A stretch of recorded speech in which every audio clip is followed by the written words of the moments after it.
ao anatin'ny tenin'Andriamanitra isika. Jerevantsika ny amin'ny Matthieu 9 manomboka ny 7:40. Matthieu 9 manomboka ny 7:40. Hitantsika ve? Hovakina amin'ny anaran'i Jesosy avy any Nazareta, ny soramandro ambony milaza manao hoe ny nasitranan Jesosy ny rafozam-bavin'i Petera mba amin'ny olona maro koa. 4:40. Ary Jesosy no niditra tao an-tranon'i Petera dia nahita ny rafozam-bavin'i Petera nandry teo, nanavy ny tazo. Ary nanendry ny tanana izy, dia niala taminy ny tazo, dia nitsangana ravehivavy ka nanompo azy. Ary no ny hariva ny andro dia nentin'ny olona tany aminy demoniaka maro, ary ny teniny ihany no namoahan'ny fanaratsy. Ary izay narary rehetra dia nositraniny avokoa. Luka 4. Luka 4 manomboka ny 7:70. Luka 4 manomboka ny 7:70. Makina amin'ny anaran'i Jesosy avy any Nazareta, ny soramandro ambony ohatran'ilay teo ihany. Ny nasitranan Jesosy ny rafozam-bavin'i Petera sy ny olona maro koa. 7:70. Ary no nitsangana niala tao amin'ny sinagoga Jesosy dia niditra tao an-tranon'ny Simona. Ary azo ny tazo mafy ny rafozam-bavin'i Simona, ary izy ireo nangataka taminy ahasitrana azy. Dia nitsangana teo akaikiny izy, ka noteneniny mafy ny tazo, dia niala tamin'ny ravehivavy izany, ary nitsangana niaraka tamin'izay izy, ka nanompo azy ireo. Amen. Asitehika mafy an Jesosy. Loha hevitra antsika androany dia hoe mamaly fitia an'Andriamanitra. Tenenino akaikinao hoe mamaly fitia an'Andriamanitra. Nazao ny amin'ny ilany sy ny amin'ny ilany. Mamaly fitia an'Andriamanitra hoe.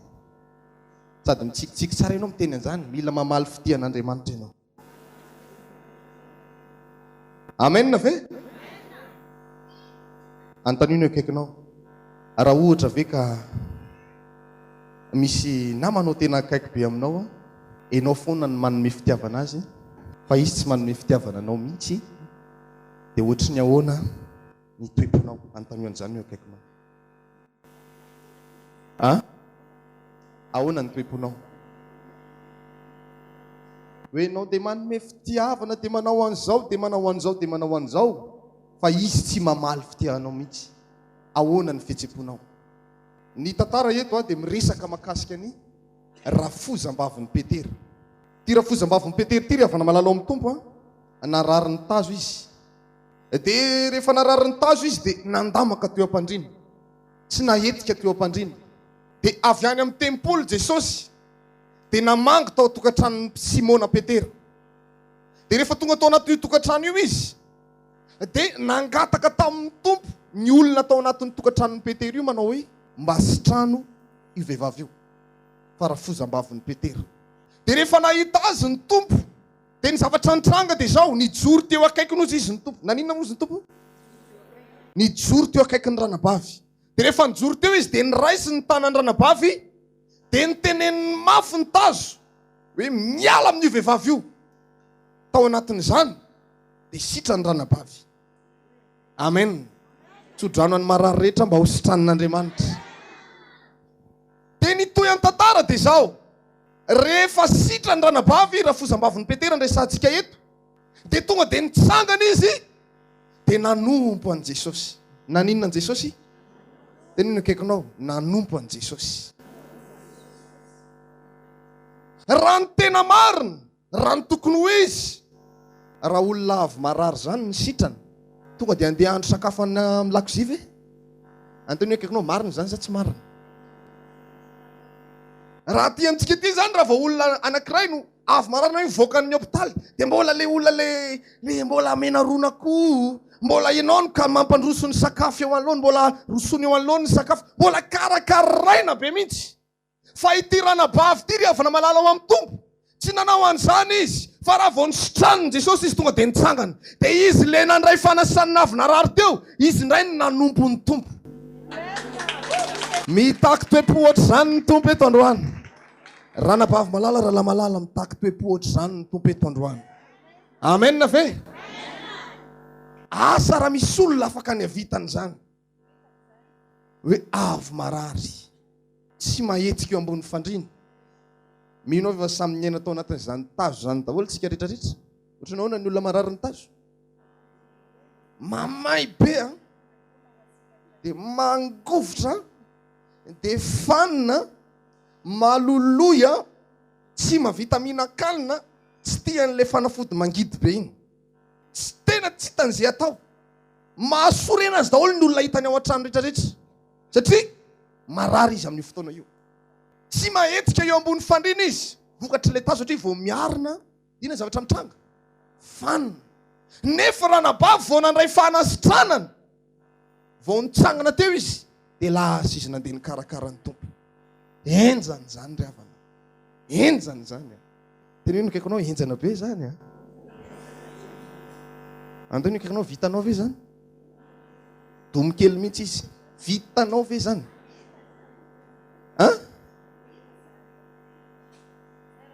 Mamaly fity an'Andriamanitra. Tsapany ranabavy rafozam-bavy Petera, tsy fantatra moa ny anaran'izy ity fa rafozam-bavy Petera ny voasoratra ao. Tsapany io vehivavy io ry havana malala ao amin'ny tompo, fa sarobidy taminy fanasitranana nataon'ny tompo taminy. Nisy lanjany taminy fanasitranana nataon'i Jesosy taminy. Satria nahoana? Olona narary tsy nahetika teo ambony fandriny, niraisin'i Jesosy ny tanany, teneniny mafy ny aretina, teo ny hoe tonga dia nitsanga ny ranabavy. Mendrika an'Andriamanitra sy tekary. Mendrika an'Andriamanitra raha ho valiana fity satria nahoana? Narary be taminy zany voan'ny tazo zany. Voasitrana tamin'io aretina io izy. Dia izy nanompo an'i Jesosy. Be dia be ny olona efa nanehon'ny tompony voninahiny. Nanana olana be dia be, trosa, tsy fantako fikorotana, tsy fantako aretina. Dia nafahan'i Jesosy tao anatin'izay olana sy aretin'izay izy. Nafahan'i Jesosy tao anatin'izay alahelo izay izy. Ny fenon'Andriamanitra nibanga teo amin'ny fiainany, fa fanontaniana mipetraka, movenao efa mba namaly fitian'Andriamanitra. Movenao efa mba namaly fitian'Andriamanitra tamin'ireny fahasoavana be dia be nomeny anao reny. Mba efa nanao tahaka ny rafozam-bavin'ny Petera ve ianao? Vao nandray fanasitranana izy, dia izy tonga dia nanetry teny, nanompo an'i Jesosy. Tonga dia nanompo an'i Jesosy teo amin'ny toerana izay nisy azy izy. Dia fanontaniana mipetraka. Itsika rehetra manatrika eto, samy efa nanehon'ny tompony voninahiny daholo. Move efa namaly fitian'Andriamanitra ianao. Move efa nanompo an'Andriamanitra ianao. Resantsika ny resaka manompo rehefa avy eo. Fa ny fanontaniana mipetraka dia izao. Inona ny zavatra efa mba navalinao an'ny tompo tamin'ireo zavatra be dia be nataony teo amin'ny fiainanao? Inona ny zavatra efa navalinao an'i Jesosy? Raha iresaka fotsiny tsika hoe niala tany an-danitra ny tompo, dia misy hoe misy ranabavy ifelana hony any, iralahy iandro ohatra, andeha hidina any ambonin'ny tany andeha hamonjy an'ireo olona ireo, nalatsany teo amin'ny hazo fijaliana ny rany, maty ny tompo mba hamonjenanao. Dia fanontaniana mipetraka, inona ny valim-pity efa mba inona ny fity efa naseho anao navalinao an'Andriamanitra tamin'izany famonjenanao zany? Betsaka ny olona mivavaka manerana n'izao tontolo izao. Misy olona tsy tia halala ny fahamarinana, misy olona mangetaheta ny fahamarinana, dia ny olona mangetaheta ny fahamarinana tsy mety tonga eo amin'ilay fahamarinana, fa ianao izao ny tomma amin'ny fahamarinana. Fanontaniana mipetraka, inona ny valim-pity efa navalinao an'Andriamanitra? Domy kely ny akaikinao, inona no efa navalinao an'Andriamanitra? Antony kely izy, inona navalinao azy hoe? Misy lanjany be eo amin'ny fiainanao zany fanontaniana zany. Satria misy amintsika eto nametrahan'Andriamanitra andraikitra fa tsy mahavita ny andraikitra. Nametrahan'Andriamanitra zavatra fa tsy tanteraka an'ilay izy. Dia fanontaniana apetraka aminao, inona ny mba efa navalinao an'i Jesosy?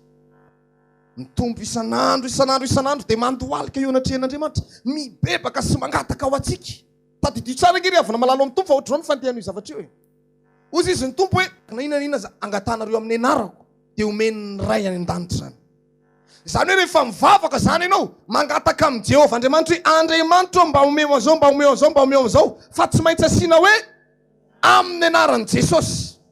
Ny dikan'iny dia zao, mangataka ianao dia tonga eo anatrehan'i Jesosy ny vavaka angatanao iny.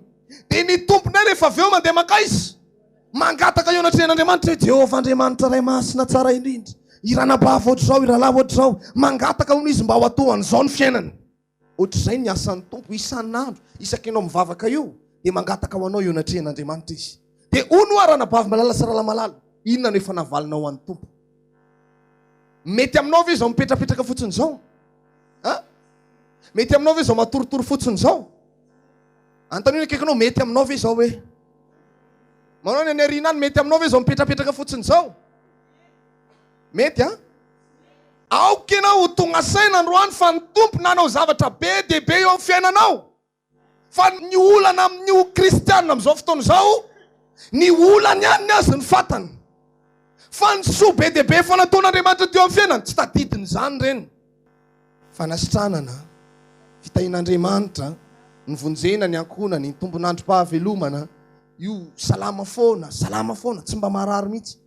Amin'ny fotoana mandalo ao dia tsy tadidiny izany mihitsy hoe za ty nge fa mba be dia be ny zavatra nataon'ny tompo teo amin'ny fa ozy izy. Jesosy eo, fa aiza ihany ianao? Mamaly ianao sa tsy mamaly? Teneniny eo akaikinao hoe diso hevitra ianao raha ohatra izany. Fa mba tsarovony nataon'Andriamanitra taminao hoe. Amen na ve? Asitehaka aloha an' Jesosy. Tsikitsika io akaikinao, mba tsarovony nataon'Andriamanitra fa zanenao ihany ny fantatrao hoe. Hitanao, ny mahatonga ny kristianina kivy amin'ny fanompona amin'izao fotoana izao, tsy tsarony ny zavatra nataon'Andriamanitra taminy, fa ny azy ihany ny fantany. Ohatra zao ny mpianatra Jesosy zao fahiny tamin'le nampitomboana ny mofo dimy sy ny hazan-drano roa. Dia tsy nisy teo amin'ny olona rehetra fa tany amin'ny mpianatra zany nisy mofo dimy sy hazan-drano roa. Dia hozy izy ny tompo hoe ety izany hozy izy. Dia rehefa noentina teo anatrehan'i Jesosy dia nisaorany an'Andriamanitra dia nomeny mpianatra hoe mandehana zarao.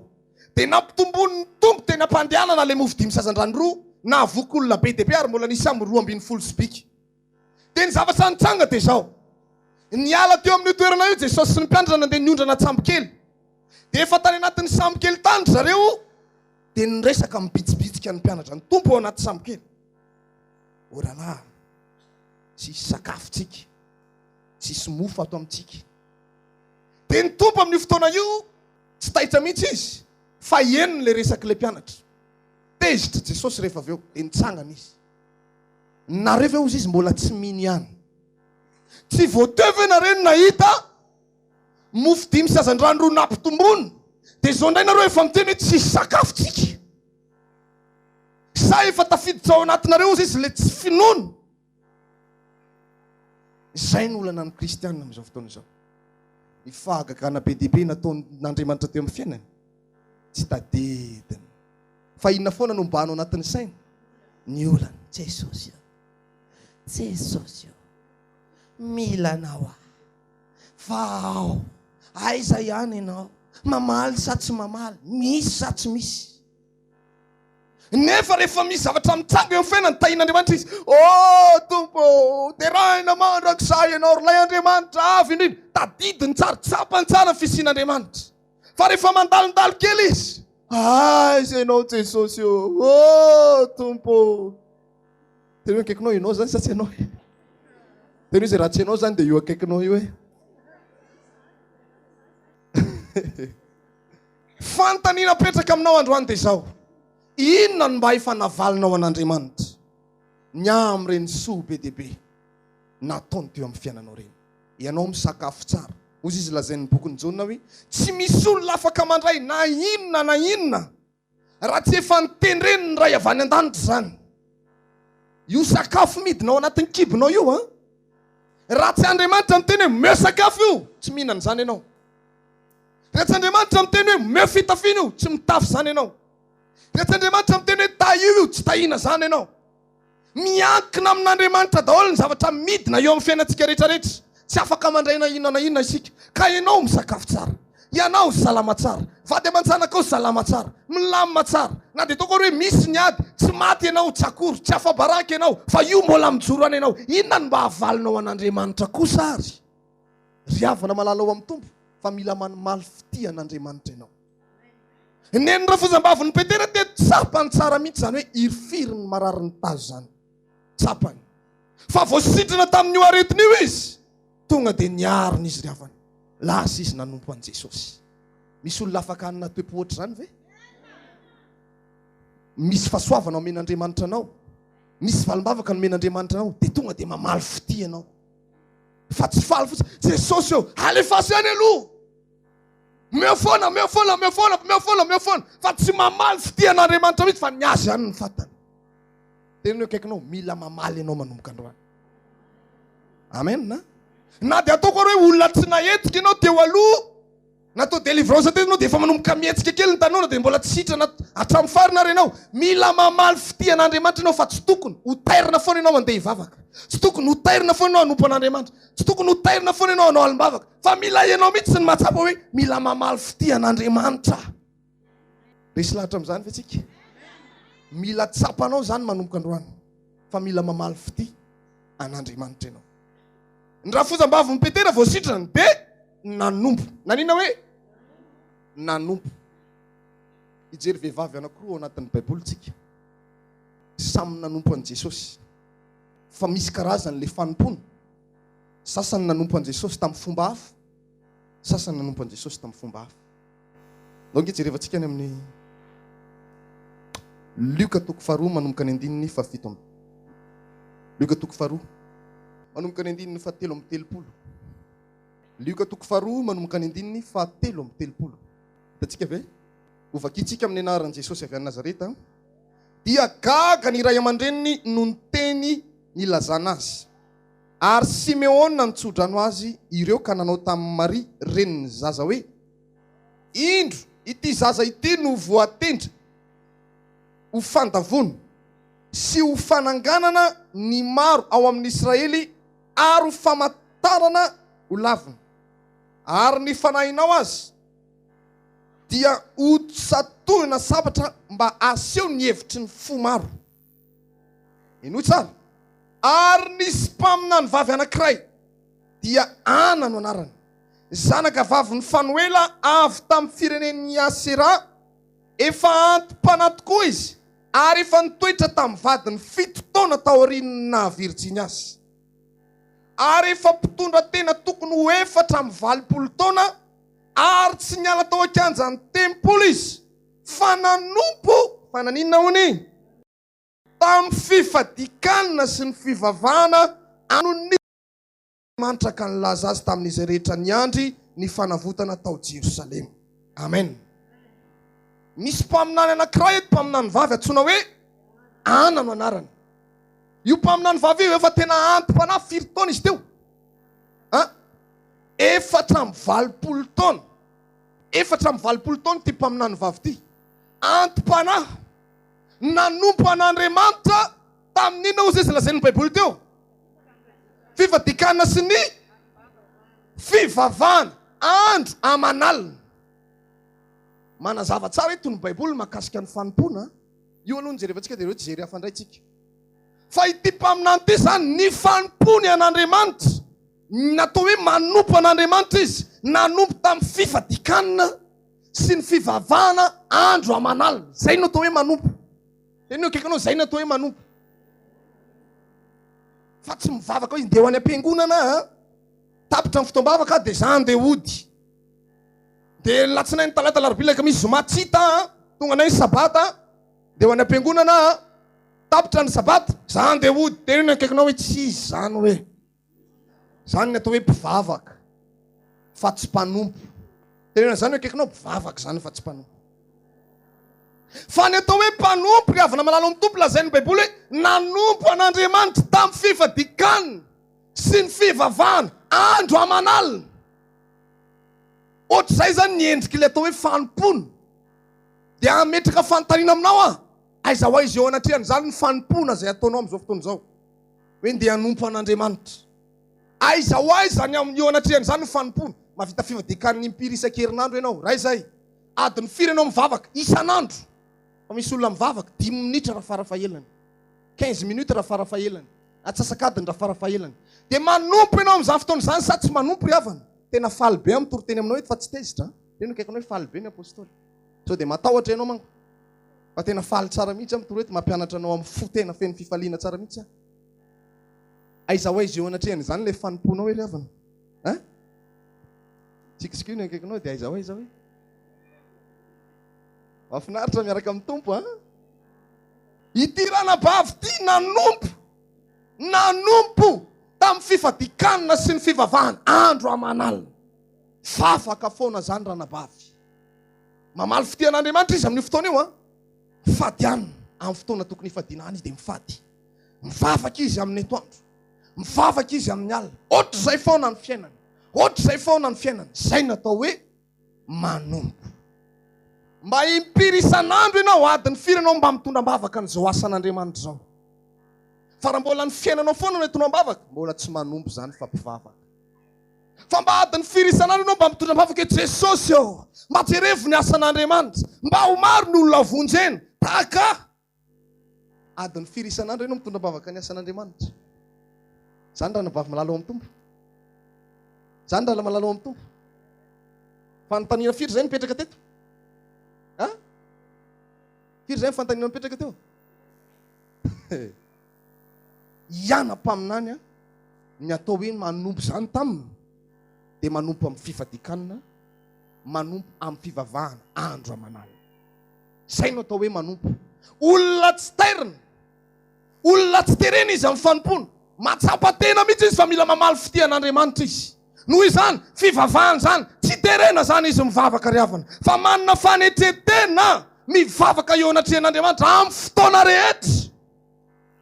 Io tsy miandry tairina zany ka anao hoe misy loha hevitra ohatr'izao indray hono dia izay izy vao lasa mandeha mivavaka. Fa izy amin'ny fotoana rehetra mivavaka foana ny fiainany. Mivavaka miodina foana ny moterany vavaka, miodina. Tsy mijanona zany io a. Miodina foana, miodina. Ohatr'izay ny atao hoe manompo riavana malala. Azontsika tsara ve ny tian'Andriamanitra ambara? Ka miresaka makasika amin'ny fanompona indray tsika izao. Raha fozam-bavy Petera rehefa sitrana izy dia tonga dia nanompo an'Andriamanitra, nanompo an' Jesosy. Dia ianam-paminany vavy eto ny manompo zany aminy. Dia tsy terena, tsy baikony, fa manana fanetretena mihitsy izy a. Manatanteraka ny anjara fanapahana. Vehivavy faharoa ho jerevantsika any amin'ny Lioka 9:1. Amara-paranantsika azy a. Lioka 9:1 manomboka ny 1. Vakina amin'ny anaran'i Jesosy Kristy avy any Nazareta, ny soromandry ambony laza manao hoe ny nitetezan'i Jesosy ny vohitra maro tany Galili sy ny nanompony ny vehivavy sasany azy. Naninona ny vehivavy sasany anie? Jerevantsika hoe nanompo tamin'inona reto vehivavy reto 1. Taoriana kelin'izany dia lasa Jesosy nitety ny tanàna sy ny vohitra nitoro ny filazantsara ny fanjakan'Andriamanitra ary ny 12 lana naraka azy. Mba amin'ny vehivavy sasany izay nisotraniny, izay naninona hoe? Izay nisotraniny tamin'ny fanaraty sy ny aretina dia Maria atao hoe Magdalena izay efa nivoahan'ny demônia 7 sy Joana vadiny Koza mpitandrina ny fananan'i Herôda ary Sosana mba amin'ny maro hafa koa izay nanompo azy tamin'inona? Tamin'inona tsara hoe? Tamin'ny fananany. Olona naninona ireo olona manompo an' Jesosy amin'ny fananany ireo? Olona nataon'i Jesosy iny ireo? Olona efa nisotraniny Jesosy. Mahatsapa izy zany fa mila mamaly fitian'Andriamanitra satria efa nisotranina tamin'ny fanaratsy. Nisorona tao amin'ny fanaratsy. Dia inona ny nanompony reto an' Jesosy? Antaniny akaikinao, mova izy le mpanaranaraka fotsiny eraky ny tanàna manaraka an' Jesosy eny foana. Antaniny akaikinao, manao an'izany ve zareo hoe? Ataoko mazava tsara le resaka manko. Tsy le olona le mpanaraka fotsiny dia manaraka dia tsy hita mihitsy fa dia manaraka. Tsy ohatr'izay reto vehivavy reto riavana malalo amin'ny tompo. Fa reto vehivavy reto dia nanompo an' Jesosy tamin'ny fananany. Zay ny atao hoe manompo. Dia ametraka fanontaniana aminao manompo an' Jesosy amin'inona ianao io? Fanontaniana fafiry zay? Fanefany. Manompo an' Jesosy amin'inona ianao? Tsisy miteny a? Reto vehivavy reto hafa indray ny fanompony an' Jesosy. Ny niana hafa ny fanompony an' Jesosy. Ny niana dia amin'ny lalan'ny fifadikanina sy ny vavaka andro aman'alina. Neny reto vehivavy mpanana dia an' Jesosy reto indray nanompo an' Jesosy tamin'inona izy? Amin'ny fananany. manohana an Jesosy eny amin'ny filazantsara eny, noana ny tompo, zareo ny miantoka. Hitory filazantsara, zareo ny miantoka. Andeha hifindra toerana, zareo ny miantoka. Nanompo tamin'ny fananany. Ka fanontaniana petraka, manompo amin'inona ianao io? Tonga isaka sabata ve? Manao ianao tokotany ao? Manompo amin'inona nareo ry havana? Dinio tsara zany mila fantatrao ny maizy anao amin'ny fanompoan'Andriamanitra. Fa tsy alefa mandendeha ho azy ny fanompoana. Fa manompo an'Andriamanitra amin'inona ianao io? Manahoana ny fahafozanao fotoana? Manompo an'Andriamanitra amin'ny fotoananao ve ianao? Manompo an'Andriamanitra amin'ny herinao ve ianao? Men'Andriamanitra fahasalamana ianao dia hoentinao mandeha makaizy zany? Nisy lehilahy anankiray izay io lehilahy io naharary mafy. Dia tao anatin'izany aretiny zany izy tanao le olona le memai reny. Dia ny vadiny amin'ny fotoana io vao teraka kely. Tsy haiko teo amin'ny 2 volana teo ngamba le zazy. Dia tao anatin'izany ty lehilahy ty narary. Dia izy narary io tsy afaka nandeha niasa. Nanina hoe tsy afaka nandeha niasa. Rehefa tsy afaka nandeha niasa izy dia nandreny fitoriana filazantsara hoe manasitrana anao Jesosy rahalahy. Ohatr'izay mihitsy le tao anatin'ny radio tamin'izay. Dia naheno an'iny izy hoe tena zaza ny tenenin'ny apôstôly zany. Dia lasa izy niteny tamin'ny vadiny hoe andao ho hitao any am-piangonana. Dia lasa nanantona. Rehefa nanantona teo dia natao ny délivrance. Nivoaka ny aretina, sitrany rahalela. Fa ny zavatra nitranga dia izao. Vao nisitran'ny Jesosy ty lehilahy ty, dia tsy fanasitranana nentin'ny nanompo an'Andriamanitra ny ilainy teo. Fa fanasitranana nentin'ny nandeha nitady asa. Fa vao nahita asa izy, tsy hitantsony izy amin'izao fotoana izao. Le fanasitranana nomen'Andriamanitra anazy zany, nentin'ny nandeha nakaizy. Lasa izy nitady asa. Dia izy asa hitany tany, nidirany daholo. Na afahany mivavaka, na tsy afahany mivavaka. Mamaly fitian'Andriamanitra zany sa tsy mamaly? Tsy mamaly. Satria nahoana? Nisitranana izy nefa tsy netiny nanompo an'Andriamanitra le fanasitranana, fa netiny nanao zavatra hafa. Ka zany olo zany tsy mamaly fitian'Andriamanitra zany olo zany, fa tia tena be izy. Ny antony hanasitranan'Andriamanitra anao angery havane, mba hafahanao manompo azy.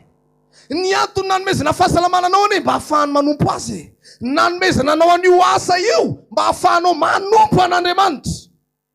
Fa tsy asa anakana anao amin'ny fanompona. Tsy hoe men'Andriamanitra azy ianao mety hoe nangataka asa ianao tatam-piangonana anao hoe nangataka tamin'Andriamanitra mba omeo asa Andriamanitra. Men'Andriamanitra asa ianao. Rehefa men'Andriamanitra asa ianao dia tsy tia lalan'Andriamanitra. Ny nanomezana anao an'io asa io, anohananao ny asan'Andriamanitra. Misy antony daholo ny nanomezan'Andriamanitra indray ny zavatra ireny eo amin'ny fiainantsika. Fa tsy hoe nomen'Andriamanitra anao le fahasalamana na le fanasitranana. Dia ny tena anao ny fantatrao. Manaovy ianao tahaka an'ireto vehivavy reto. Nanompo tamin'ny fananany. Nanompo tamin'ny fananany izy. Tamin'izay nananany. Netiny nanompony an'Andriamanitra. Atraiza ny fanompony ao an'Andriamanitra amin'ny fanananao amin'izao ora sy fotoana izao. Atraiza. Atraiza ny fanohananao ny asan'Andriamanitra. Fahitantsika, ny olona anankiray rehefa manambola, misy olona maromaro manambola, dia ireo olona ireo tsy mafoy amin'ny asan'Andriamanitra mihitsy izy. Dia ny zavatra mitranga dia izao. Indrasan'Andriamanitra ihany izy. Andriamanitra ny manome azy amin'ny fotoana io. Izy mbola miasa io dia Andriamanitra nitaha azy. Dia miasa, dia mandray, dia mandray, dia mandray. Dia mitoby ao, dia mitoby ao, dia mitoby ao le izy. Dia io mitoby io mahafinaritra azy mihitsy mahita azy tena. Je suis millionnaire. Zesta mihitsy izy. Tsy mba manana heritreritra mihitsy izy mba tokony hamaly fitian'Andriamanitra ny amin'izao fitahin'Andriamanitra omena zao. Dia ny zavatra mitranga dia izao. Rehefa tsy mety tonga saina izy, fitian'Andriamanitra kely fotsiny tongony, toa dia misy vaingeza be mivoaka eo amin'ny tongony eo. Dia raha tokony ho aretina, tokony ho sitrana kely hoe petahana ravina, inona zany le ravina goavy ohatra. Ohatra zany asiana ravina goavy dia sitrana. Mihitatra le aretina. Dia hoentina any amin'ny hôpitaly, dia tonga amin'ny hôpitaly koa ampiasain'ny devoly koa le olona ao. Dia hoy izy 1 million io fanafody anasitranana io. Voaka aloha zay ny 1 million. Miditra amin'ny zavatra hoe manao pansement fotsiny dia efa 500 000.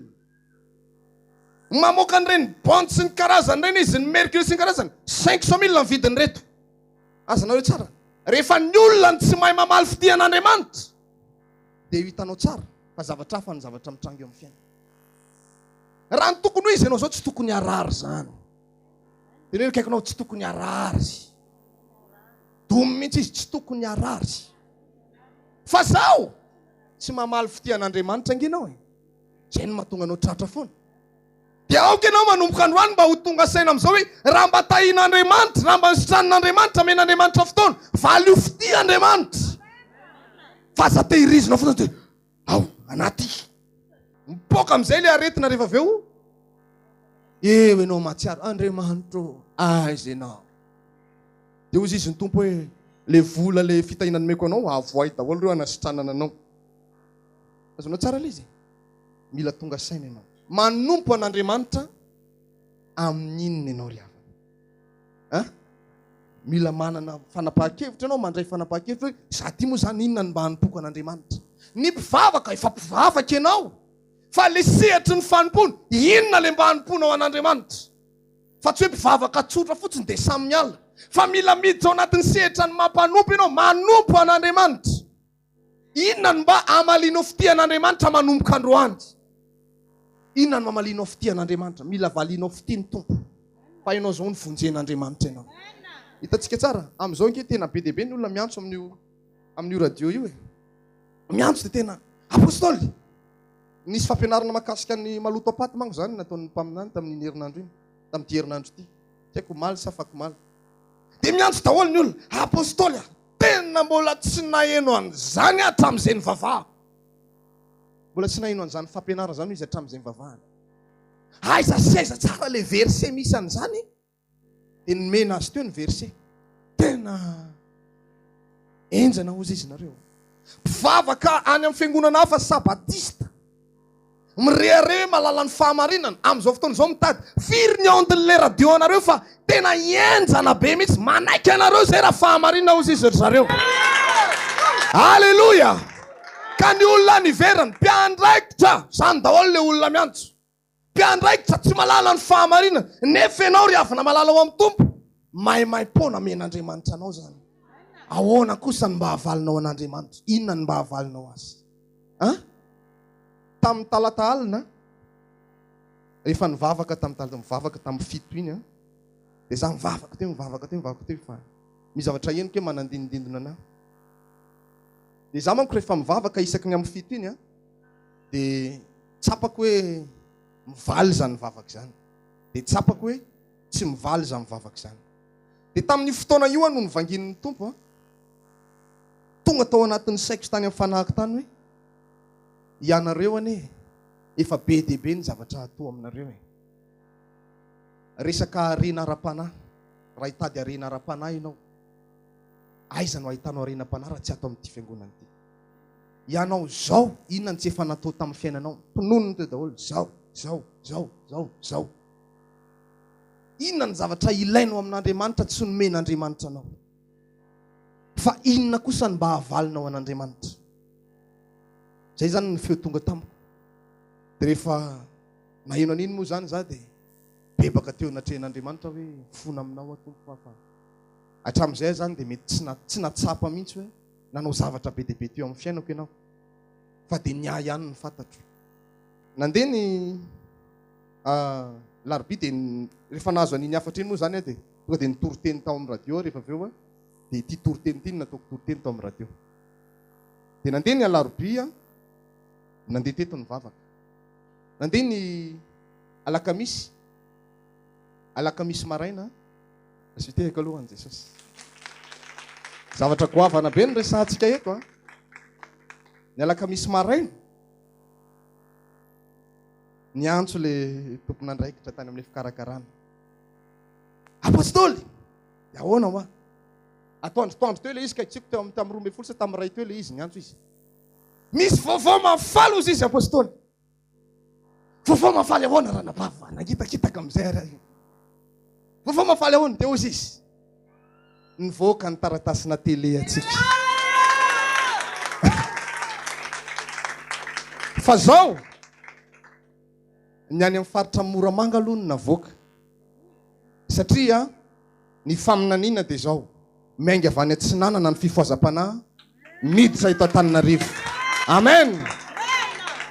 Fa zany ary havana tena ohatran'ny reny tsy hitako izay ambara, ohatran'ny reny hoe nisy zavatra nanindrona zany ny foko, satria faly loatra dia tanao le olona, raha olona le marary fo dia nitomany ray izy rehefa nahino an'izany. Azonao? Fa za tsy nitomany fa tsy hitako izay nasiako ny vatako, satria nahoana isan'andro dia mitondram-bavaka an'io foana. Andriamanitra marina fa efa nivoaka ny radio fa mila fifazapana goavana mihitsy mba hahafahany manapoka an'ity fifazapana ity. Firy raha tsy diso herinandro teo nametrahana an'io taratasy io sy nandoavam-bola, tsy nisy hoe mena kely, fa tonga dia Andriamanitra ny asa. Amen. Ao Moramanga ao tsy misy tele ao na dia ray azy, fa tele atsika ihany no hitsanganao. Io Moramanga ray manontolo io zany tonga dia kristianina miara mivavaka daholo io. Asorakoraka piasa. Ka zao iza ny vonona iara-iasa ny amin'izany fifazam-panahy zany? Iza ny vonona iara-iasa? Fa hipoka ty fifazam-panahy ty, ary mbola misy goavana noho izany. Fa zao zay aloha ny men'Andriamanitra atsika, fa io ho karakaraintsika io. Iza ny vonona iara-iasa? Ndao atambatra ny hery. Teneno no akaikinao, iara-iasa amin'inona raha hoe? Antanio izy, iara-iasa amin'inona raha hoe? Enao ve le olona le iara-iasa le anao alim-bavaka be dia anao fivadikanina be, sa le iara-iasa amin'le manohana amin'ny fahalalana? Iza amin'ireo enao? Sa le iara-iasa hoe za apôstôly mpitondram-bavaka tsotra sandratra any Moramanga ny tanako dia mitsangana amin'ny anaran'i Jesosy. Iza amin'ireo enao?